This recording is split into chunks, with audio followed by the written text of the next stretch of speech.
አንዳንድ ጊዜ ግራ ይገባችኋል።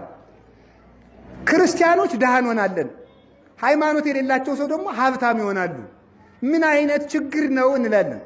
ደግ ስንሰራ መደሄት። አሁን ደግሞ ሰይጣን ምን ያደርጋል? ለምሳሌ ብዙ የታመመ ቤተሰብ ካላችሁ በጸበል ስትደክሙ ትቆያላችሁ። ጠንቋዩ ስትሰዱት ቀጥ።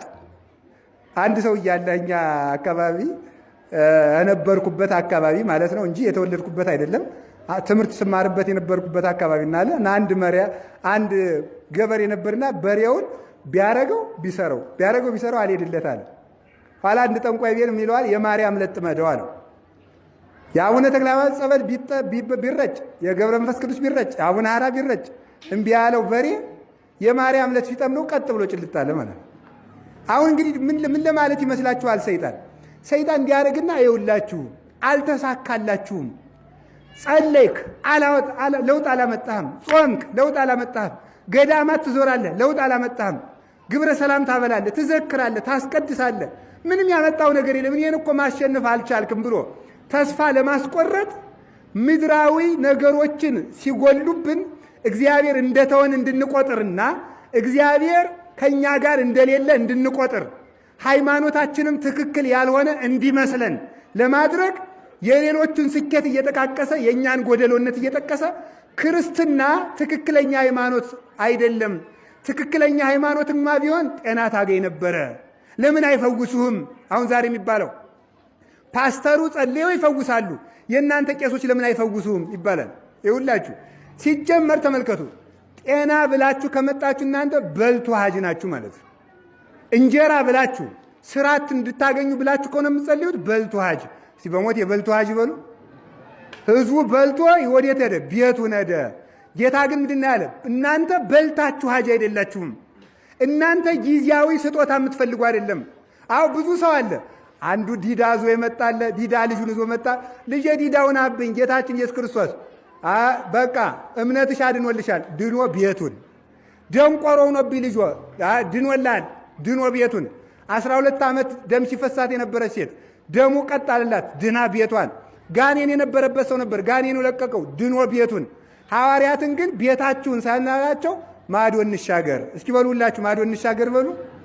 እኛ ክርስቲያኖች የምንኖረው ይዘን ቤታችን ለመመለስ።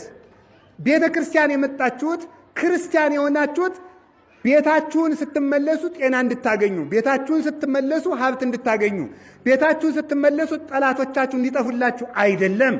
ማዶ ለመሻገር ነው። እስቲ በሉላችሁ ማዶ ለመሻገር በሉ። እንዲያ ከሆነ ክርስትናችሁን ማንም አይነቀንቀውም።